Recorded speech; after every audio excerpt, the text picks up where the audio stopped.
નમસ્કાર મિત્રો, આજે આપણે યુક્રેનના યુદ્ધ વિશે વાત કરીશું. આ યુદ્ધ ક્યારે પૂરું થશે? આ સવાલ પૂછવાનું આપણને સૌને ગમે એમ છે, કારણ કે આપણે બધા જ શાંતિ ઈચ્છીએ છીએ, યુદ્ધો ઈચ્છતા નથી. અને જેઓ યુદ્ધો ઈચ્છે છે તેમાંના ઘણા બધા લોકો એવા હોય છે કે જે પોતે યુદ્ધો લડવા જતા હોતા નથી. પોતાના પરિવારમાંથી પણ કોઈને યુદ્ધો લડવાને માટે મોકલવા માટે કોઈ તૈયાર હોતું નથી. કોણ મરવાને માટે તૈયાર હોય? પણ અત્યારે યુક્રેનનું જે યુદ્ધ ચાલે છે, ફેબ્રુઆરી 2022થી આ યુદ્ધ ઘણું ભીષણ બની રહ્યું છે અને બની શકે એમ છે વધારે ભીષણ એવી શક્યતાઓ રહેલી છે. આવા સંજોગોમાં આ યુદ્ધ ક્યારે પૂરું થાય એવો સવાલ પૂછવાનું મન થાય. મને એમ લાગે છે કે રશિયાના નેતા વ્લાદિમીર પુતિન, કે જેઓ અત્યારે રશિયાના પ્રમુખ છે, તેમની મહેચ્છા ઓછી થઈ જાય તો જ આ યુદ્ધ પૂરું થાય એવું લાગે છે. બાકી તો તેઓ એમ ઈચ્છે છે કે માત્ર યુક્રેન નહીં પણ બેલારુસ નામનો યુક્રેનની ઉપર આવેલો દેશ અને રશિયાની પશ્ચિમે આવેલો દેશ એ પણ રશિયામાં ભળી જાય. એટલે પુતિન એક સામ્રાજ્ય ઊભું કરવા માગે છે. એક ખાનગી દસ્તાવેજ થોડા સમય પહેલાં બહાર પડ્યો અને તેમાં તેઓ પોતાની જાતને રશિયાના ઝાર પીટર ધ ગ્રેટ તરીકે ઓળખાવે છે, કે જે બહુ મોટો રાજા હતો 1917ની રશિયાની ક્રાંતિ થઈ તે પહેલાંનો. એટલે પુતિન એમ ઈચ્છે છે કે બેલારુસ અને યુક્રેન બંને રશિયામાં સમાઈ જાય. તેઓ એમ પણ ઈચ્છે છે કે 2030 સુધીમાં આ કામ પૂરું કરી નાખવામાં આવે, કારણ કે બેલારુસ અને યુક્રેન બંને રશિયાની જમીન છે એવું એમનું માનવું છે. મિત્રો, ફેબ્રુઆરી 2022માં રશિયાએ યુક્રેન ઉપર આક્રમણ કર્યું તે પછી આ યુદ્ધ પૂરું થાય તેને માટે હંમેશા ઓછા વત્તા પ્રમાણમાં પ્રયત્નો થતા રહ્યા છે. પણ સવાલ ઊભો એ થાય છે કે આ યુદ્ધ શા માટે કરવામાં આવ્યું, અથવા તો રશિયાએ આક્રમણ શા માટે કર્યું? સપ્ટેમ્બર 2022માં, એટલે યુદ્ધ શરૂ થયું તે પછી યુક્રેને નાટો નામનું જે સંગઠન છે એ સંગઠનમાં સભ્યપદ મેળવવાને માટે અરજી કરી. નાટો એટલે નોર્થ એટલાન્ટિક ટ્રીટી ઓર્ગેનાઇઝેશન. એમાં અત્યારે 32 દેશો સભ્યો છે. એમાં અમેરિકા અને કેનેડા પણ છે અને મોટાભાગના બાકીના યુરોપના દેશો છે. માર્ચ 2024માં, એટલે કે હજુ હમણાં જ 5 મહિના પહેલાં, સ્વીડન નામનો દેશ પણ નાટોનો સભ્ય બન્યો. શા માટે યુક્રેન નાટોનો સભ્ય બનવા માગે છે? એનું એક અગત્યનું કારણ એ છે કે ઓગસ્ટ 2014માં યુક્રેને એક ક્રિમિયા નામનો પ્રાંત રશિયાએ આક્રમણ કર્યું ત્યારે ગુમાવી દીધો છે. રશિયાએ આક્રમણ કરીને ક્રિમિયા નામનો પ્રાંત પોતાની અંદર સમાવી દીધો છે. એટલે ક્રિમિયા એ અત્યારે યુક્રેનનો ભાગ જ નથી. એટલે યુક્રેનને બીક લાગે છે કે જો આપણે એકલા હોઈશું તો આપણે આખું યુક્રેન પણ ગુમાવી દઈશું. અને એટલા માટે એ નાટોનું સભ્ય થવા માગે છે. નાટોમાં બધા યુરોપના દેશો છે અને અમેરિકા કેનેડા પણ છે. એટલા માટે આ યુરોપના દેશોની સલામતી કરવાનું કામ, સલામતી ઊભી કરવાનું કામ એ નાટો કરે છે. એટલે નાટોના કોઈ એક સભ્ય દેશ ઉપર પણ જો હુમલો થાય તો બધા યુરોપીય દેશોની એ જવાબદારી છે કે નાટોના સભ્ય દેશનું રક્ષણ કરે. એટલે યુક્રેન નાટોનું સભ્ય બનવા માગે છે, કારણ કે યુક્રેનને ડર લાગે છે કે રશિયા એને પચાવી પાડશે અને પોતે ગુલામ થઈ જશે. આવો ડર એને કેમ લાગે છે? એનું એક અગત્યનું કારણ એ છે કે 1917માં રશિયામાં સામ્યવાદી ક્રાંતિ થઈ. એ પછી રશિયા ધીમે ધીમે સામ્રાજ્યવાદી બનતું ગયું. એટલે એણે હંમેશા પોતાનો વિસ્તાર વધે તેને માટે પ્રયત્ન કર્યો. 1922માં સોવિયત સંઘ નામના એક મોટા દેશની રચના કરવામાં જે કેટલાક દેશો સામેલ થયા એમાં યુક્રેન પણ હતું. યુક્રેનમાં જ ઘણા બધા લોકો એ સમયે એવા હતા કે જે લોકો રશિયાની તરફેણ કરતા હતા.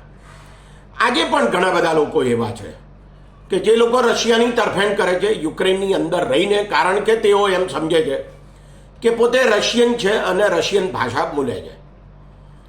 આને પરિણામે 1922થી સોવિયત સંઘનું ગુલામ થયું યુક્રેન, અને 1991માં સોવિયત સંઘ તૂટી પડ્યો તે પછી યુક્રેન આઝાદ થયું 1991માં. તે પછી યુક્રેનને સતત રશિયાનો ડર લાગતો રહ્યો છે, અને એટલા માટે યુક્રેન સતત નાટોની નજીક આવતું જાય એવા પ્રયત્નો થયા છે.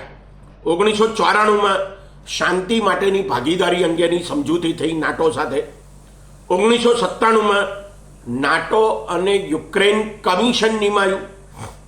2002માં નાટો યુક્રેન એક્શન પ્લાન ઘડાયો, અને 2005માં નાટોનો સઘન સંવાદ કાર્યક્રમ થયો કે જેમાં યુક્રેન સભ્ય બન્યું.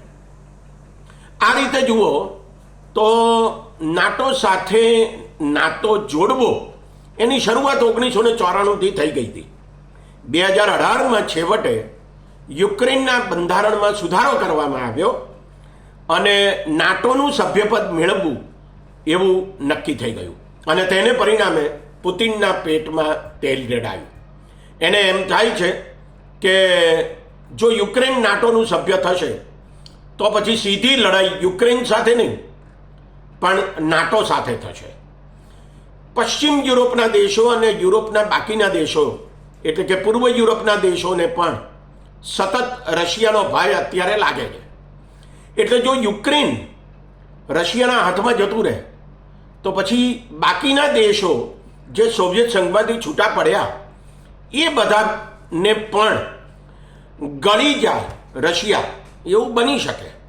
આ એમનો ડર છે, અને આ ડર હકીકત ઉપર આધારિત છે, કારણ કે 1970થી શરૂ કરીને 1991 સુધી સોવિયત સંઘમાં આ બધા દેશો જોડાયેલા હતા. Lithuania, Latvia, Estonia, Georgia, Ukraine, Belarus, Kazakhstan, Azerbaijan, Tajikistan વગેરે વગેરે વગેરે. આ 15 દેશોમાં સૌથી મોટો દેશ એટલે રશિયા, અને એટલે એણે આ બધા દેશો ઉપર દાદાગીરી કરી, આ એક હકીકત છે. ઉપરાંત પૂર્વ યુરોપમાં જ્યાં સામ્યવાદી યુરોપ રહ્યું 1991 સુધી, તેવા Poland, Romania, Bulgaria, Hungary, Czechoslovakia, Yugoslavia વગેરે દેશો ઉપર પણ એની પકડ રહી. સામ્યવાદ ત્યાં પણ ગયો 1991માં. આ બધા દેશો પણ આઝાદ થઈ ગયા, અને આ બધા આઝાદ થયેલા દેશો સોવિયત સંઘમાંથી છૂટા પડેલા અને પૂર્વ યુરોપના દેશો એ યુનાઇટેડ નેશન્સના સભ્યો છે. એટલે યુનાઇટેડ નેશન્સનું જે ચાર્ટર છે 1945માં એ સંસ્થા સ્થપાઈ ત્યારે જે તૈયાર થયું તે ચાર્ટર એમ કહે છે કે દરેક દેશ સાર્વભૌમ છે, સોવરેન છે, એટલે કોઈએ કોઈ દેશ ઉપર હુમલો કરવાનો નહીં. આ દ્રષ્ટિએ જુઓ તો રશિયાએ યુક્રેન એક સાર્વભૌમ દેશ છે એવા યુક્રેન ઉપર હુમલો કર્યો છે, એના સાર્વભૌમત્વ પર હુમલો કર્યો છે. પુતિન વિસ્તારવાદી છે. આમ જુઓ તો 1945માં યુનાઇટેડ નેશન્સની સ્થાપના થઈ, અને એમાં એમ સ્વીકારવામાં આવ્યું કે દરેક દેશ સાર્વભૌમ છે. એનો અર્થ એ થયો કે કોઈ પણ દેશના શાસકે ચક્રવર્તી થવાની કોશિશ કરવી નહીં. આપણને ખબર છે દુનિયાભરના ઇતિહાસમાં અનેક રાજાઓએ પોતાને ચક્રવર્તી માન્યા અને ચક્રવર્તી થવા માટે દુનિયાભરમાં યુદ્ધો કરવા માટે નીકળી પડ્યા. પણ 1945માં આવું નક્કી થયું કે કોઈએ હવે ચક્રવર્તી થવું નહીં. પણ પુતિનના અભરખા બહુ મોટા છે, અને તેઓ ફરીથી એકવાર પોતાનું સામ્રાજ્ય ઊભું કરવા માગે છે, રશિયન સામ્રાજ્ય ઊભું કરવા માગે છે, એમ કહીએ તો ચાલે. મિત્રો, પૂર્વ યુરોપના દેશોનું પણ નાટો જેવું જ એક સંગઠન બન્યું હતું. એ 1955માં બનાવવામાં આવ્યું હતું. એનું નામ હતું વોર્સો ટ્રીટી ઓર્ગેનાઇઝેશન. વોર્સો એ પોલેન્ડનું પાટનગર છે, ત્યાં એક પરિષદ મળી હતી, અને એમાં આ સંગઠનની રચના થઈ હતી. અને ઈરાદો એ હતો કે પૂર્વ યુરોપનું પશ્ચિમ યુરોપના દેશો સામે રક્ષણ કરવું. પણ આ સંગઠન 1991માં જ સમેટી લેવામાં આવ્યું, કારણ કે સોવિયત સંઘનું કોઈ અસ્તિત્વ રહ્યું નહીં. મિત્રો, વાસ્તવમાં તો આ યુદ્ધનો અંત ત્યારે જ આવે જ્યારે પુતિન રશિયન સામ્રાજ્ય ઊભું કરવાની પોતાની મહેચ્છા છોડે. જો એ નહીં છોડે તો થોડાક વધુ દેશો પણ નાટોના સભ્ય થશે અને એવું પણ બની શકે કે એક મોટું યુદ્ધ યુરોપ અને રશિયાની વચ્ચે થાય અને કદાચ એ વિશ્વ યુદ્ધમાં પરિણમે. આ પરિસ્થિતિ એ ભયંકર પરિસ્થિતિ હશે, એમાં કોઈ શંકાને સ્થાન નથી. આજે પણ બોસ્નિયા હર્ઝેગોવિના નામનો એક પ્રદેશ, જ્યોર્જિયા નામનો એક દેશ, એ બંને પણ નાટોમાં સામેલ થવાને માટે લાઇનમાં ઊભા છે અને બીજા કેટલાક દેશો પણ નાટોમાં સામેલ થઈ શકે છે, કારણ કે એ બધાને પછી રશિયાની બીક લાગી શકે છે જો રશિયા યુક્રેનના યુદ્ધમાં જીતી જાય. અને એટલે America, Canada, UK, France, Germany જેવા મોટા દેશો યુક્રેનને ટેકો આપે અને યુક્રેનની સ્વતંત્રતાને બરકરાર રાખવાને માટે ટેકો આપે, એના સાર્વભૌમત્વને બરકરાર રાખવાને માટે ટેકો આપે, એ બહુ સ્વાભાવિક છે. યુક્રેનના યુદ્ધનો અંત ત્યારે જ આવશે જ્યારે રશિયન લોકો અને પુતિન જેવા રશિયન નેતાઓ જ્યારે પોતાની મહેચ્છાઓ છોડશે. એ સિવાય યુક્રેનના યુદ્ધનો અંત આવવાની સંભાવના બહુ જ ઓછી છે. મિત્રો, પણ આ દરમિયાન એક મહત્વની ઘટના એ બની છે કે ભારતના વડાપ્રધાન તરીકે યુક્રેનની મુલાકાતે ગયેલા નરેન્દ્ર મોદી એ મહાત્મા ગાંધીની પ્રતિમા પાસે ગયા અને એમણે મહાત્મા ગાંધીને શ્રદ્ધાંજલિ આપી અને સાથે સાથે એમણે એમ પણ કહ્યું કે તેઓ મહાત્મા ગાંધીના દેશમાંથી આવે છે, બુદ્ધના દેશમાંથી આવે છે, શાંતિનો સંદેશો લઈને આવ્યા છે.